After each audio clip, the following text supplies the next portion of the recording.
whawhetai mua ki he iki, pia malo mua e tau te maua e pongi whakaofa koe ni. Pongi plerulu whain aho wanoa e mahina kuia ko Sanuari, wanoa tahano, pia kou to'o fia whiga maari koe ni ke tari fia, loto maa whana. Toko taha ko toa peo ke mamata mai ki he tau polokalama koe au hiloa koe Kalofiama, i he pongi plerulu o koe. Ofa peo ko alo maari e pe mea kotoa pia mea i apina, whatawanga pe mea pe moe kelesia i kiu tau inasia i aho whaofa koe ni. Koe tau Kalofiama koe ia ki he aho ni plerulu aho wanoa, Sanuari wanoa tahano, o to oia pe me episodi ko ia oi weekendi ulaki Kolinito pe va ko na hofulu mawa kamata me ves ko ia a hono tahawa ke ves ko na tolmo fulu mata ka lo hiko fulo lo ko ia e pot folo fola pa ko hiko tau taimi te ulau pe ves wani ma wa no pe me wa fitu ulaki Kolinito va no tahawa ko episodi ni ki he weekendi ai o atu ia ke tau Kalofiama ko ia oi a honi te ulau ti e pa ki motu a ko ia a ma ko e wesi ulaki Kolinito va tahawa ves wani ma wa no wa fitu pe no farea koe hui ke oua na aiha maa bahe i he sino, ka koe hui ke mau e whetokanga aki pe i ngai kupu kotoa pe. Peka pao leo e mamahi ha kupu e taha, ako mamahi kotoa e ngai kupu, peka pao leo e whakahiki ha kupu e taha, ako fia moia e ngai kupu kotoa pe. Pea ko eni, koe sino o kalaisi aki mautolu, pea koe ngai kupu taki taha.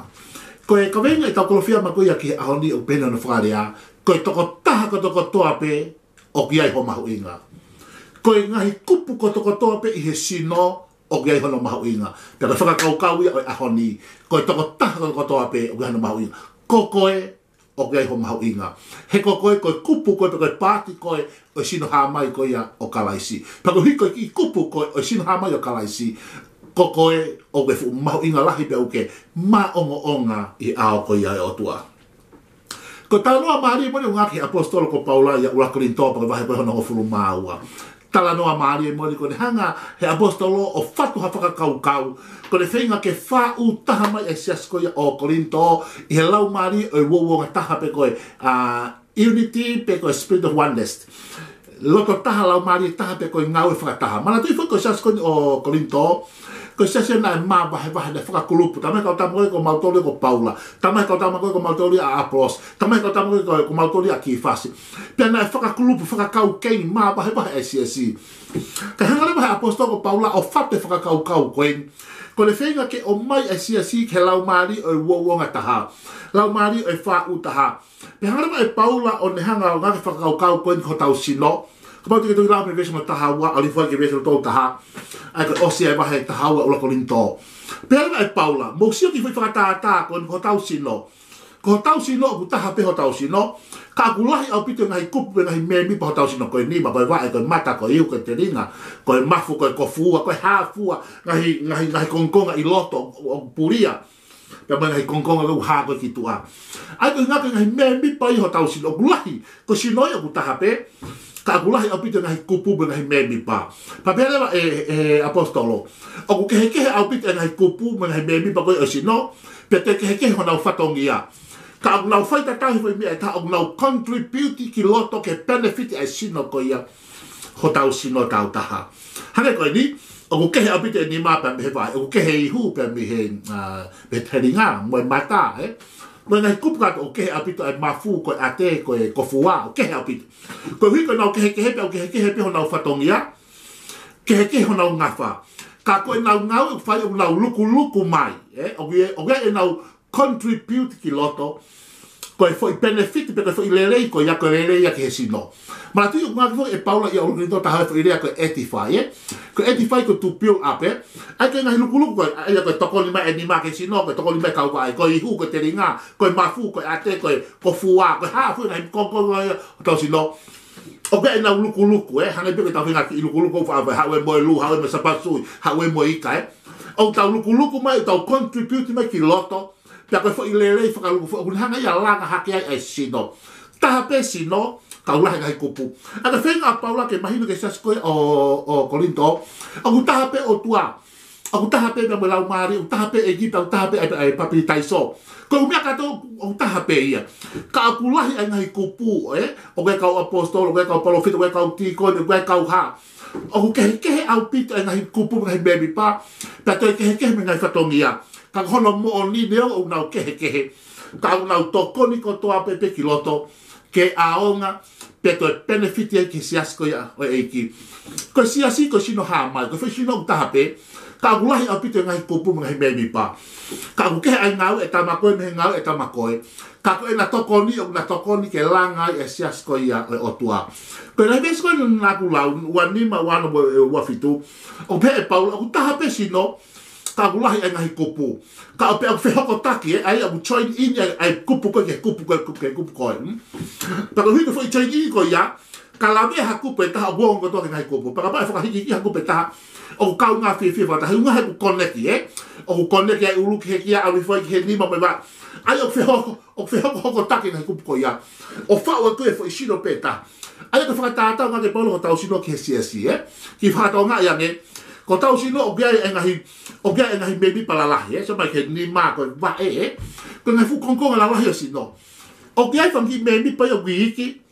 o gai fangi baby pa wiki ka ko no mahu'inga to atu abi no mahu'inga ta pe ko teringa o ko ki baby ba si pero yo que si ka mahu'inga au pito e me ko teringa que tau fanong pero neong ai animal lahi be boy pa o be fangi kupu si ia ka mahu'inga au pito ula ki ua o te ngake Paula fi fratata ko o ko ngai baby pa tau sino aski tua o ko ngai baby pa o puli ai loto pero neong o pulia ta ko mahu'inga lahi au pito chai o ko ngai baby pa lahi mo ngai baby pa iki o ke uhinga ai iki ki baby pa ya ko ho sino ke be o si har mo ngai mahu'inga au pito i hele pati ko operei o kwa ngai baby ho sino aski tu o ngai baby u loto e ke te ko kane o pulia i loto e le ko ka ko mo au ngalahi au pito no fatongia hanga ko ni o ke sio ho mafu fatulo mo ho eki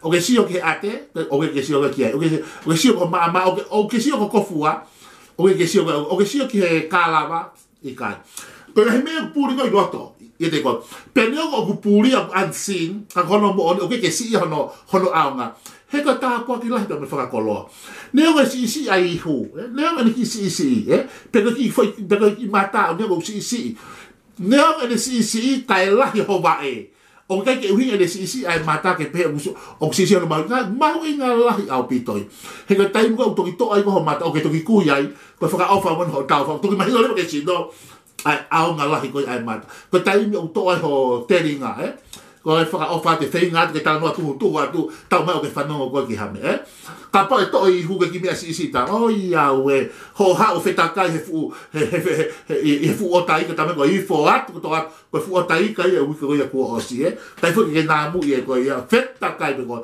os ko ia le aki ko ki fa le mahaki palo malo pe ho mo oi ko le nga fu to ma nga vo tai ke hango te na mu ko sto fo ki ko palo mai o lo tu he a hon ko palo mai si ko hi ko ma pa ta wasi me foi fa mata la ko nga Paula pa te la me sta ho ke to mata o wa ki tu nga ko o be apostol Kolinito wa ki tu nga ko talang he di mai ke vai o ke ki fe mai ko an ko how ke tu nga talang hu ki he mata o fe au ya ko an ko pe hanga mai Paula nga ke fa ta he ko me ho ko si talang he kau me ako o ke ki fe mai ko an ko ta he motu ko ke ki fe mai ko an ko ta le Paula fe fa ta ko foi fa ta nga ni pa lahi talang he di mai ke vai ko me ni pa lo wa pe ka he ni mai ke vai o ke ki fe mai ko fu la ho pe alu sai tau tu se vai me sino oi ya we me fa hela mo o ke ki ha vai ya